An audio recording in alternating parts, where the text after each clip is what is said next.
bangun jam 9, semalam ada acara apa, capek, bangun jam 9, ya, maka wajib qadha sholatnya, ya, wajib qadha. Nah, sama dengan itu. Nah, jadi waktunya zakat fitrah itu ada 5, ada waktul jawaz, ada waktul wujub, ada waktul fadilah, ada waktul karohah, ada waktul hurmah. Ya. Kemudian apa yang dibayarkan? Yang dibayarkan dalam mazhab Syafi'i, kalau kita ini mazhab Syafi'i, ya. Dalam mazhab Syafi'i yang wajib dibayarkan adalah qutul balad. Qutul balad itu adalah makanan pokok dalam satu komunitas masyarakat. Karena orang Depok itu yang dikonsumsi adalah nasi dari beras, maka zakatnya pakai beras. Kalau orang Madura, benereng Madura. Kalau orang Madura karena makannya jagung, maka zakatnya pakai jagung. Kalau orang Maluku karena zakat makannya adalah sagu, maka zakatnya pakai sagu. Nah, jadi qutul balad. Kalau menurut Imam Syafi'i tidak sah, Pak, bayar zakat selain dari beras atau dari qutul balad, tidak sah. Ya. Dari Imam Madzhab 4, Imam Hanafi, Imam Maliki, Imam Syafi'i, Imam Hambali, yang membolehkan pakai qimah, pakai duit, itu adalah Madzhab Hanafi. Bukan mazhab kita. Yang membolehkan pakai duit adalah Madzhab Hanafi. Dalam mazhab Syafi'i dan semua mazhab, bahwa jumlahnya adalah beras itu 1 sok. 1 sok itu 4 mud. 1 mud itu 6,7. Kalau kali 4 sama dengan 2,7. 2 kilo 7 on. Kalau orang Depok biasanya pakai 3,5 liter. Ya, 1 liter itu 8 on. Kalau kali 3, 2,4 ditambah setengah tambah 4 berarti 2,8. Sudah bagus.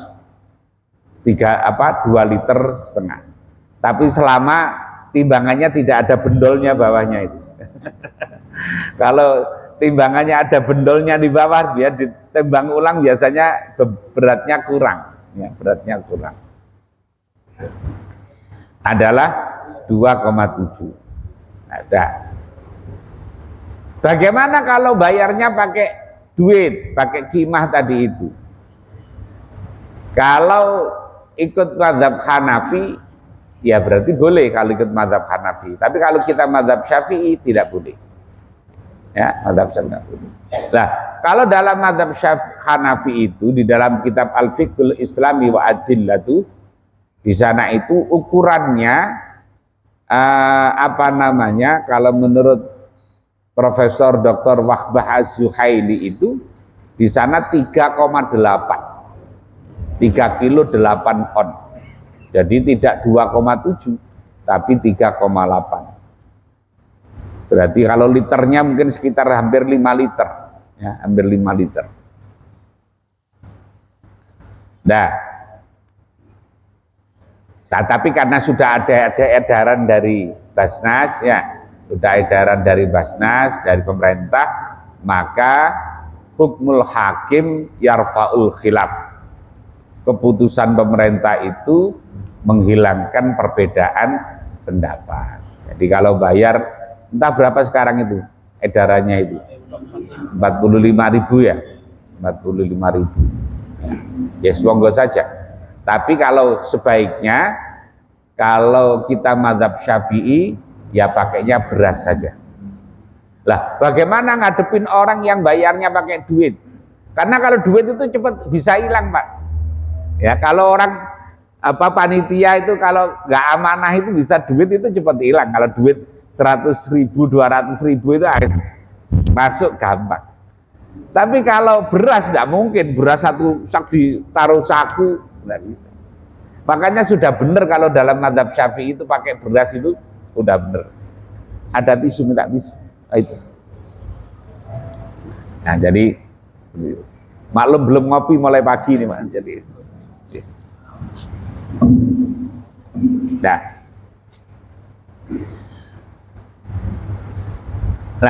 standar beras yang dibayarkan adalah standar beras yang biasa panjenengan konsumsi. Pak Sekda umpamanya biasanya mengkonsumsi beras yang harganya 20.000 umpamanya per liter.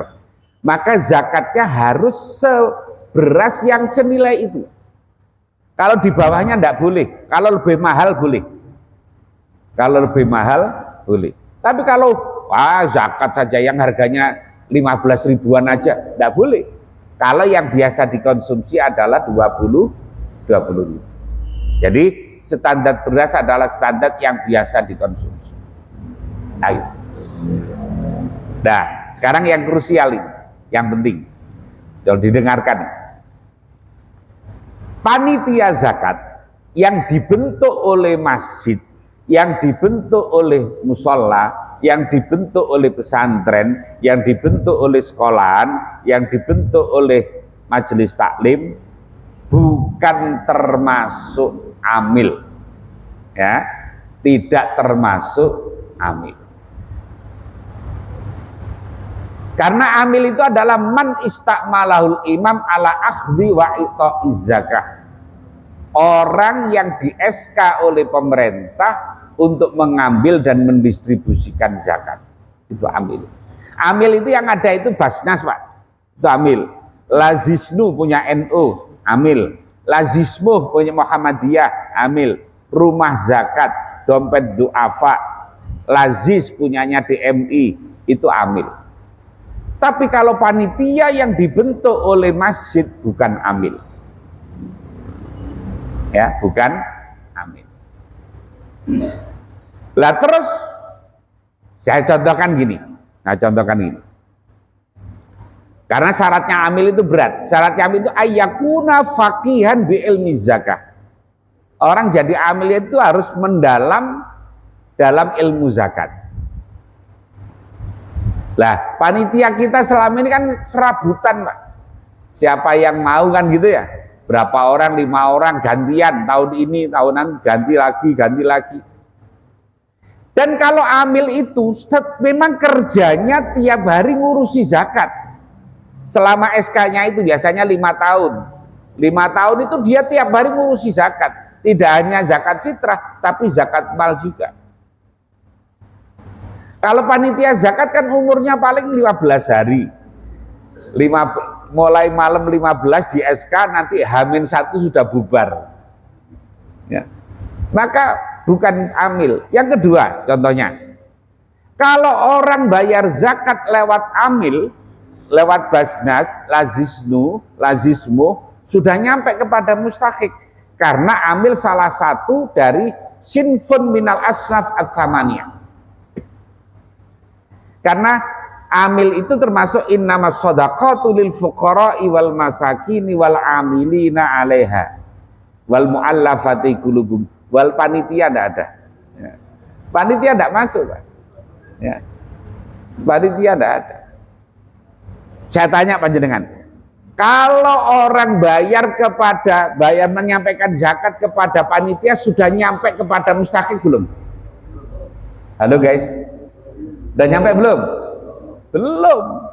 Itu artinya semuanya mengakui bahwa kalau bayar zakat lewat panitia itu bukan amil. Karena kalau amil sudah nyampe, Pak. Kalau amil, orang bayar pakai lewat amil sudah nyampe kepada mustahik. Karena amil itu salah satu dari sinfun minal asnaf ats-tsamaniyah. Tapi kalau panitia bukan. Panitia bukan amil. Lah terus panitia itu siapa? Panitia itu adalah wakil dari muzaki. Jadi kalau umpamanya saya ini panitia, ya, Ustadz Nur Hasan bayar zakat ke saya. Sama dengan begini, Pak Ustadz tolong ini zakat saya disampaikan kepada yang berhak.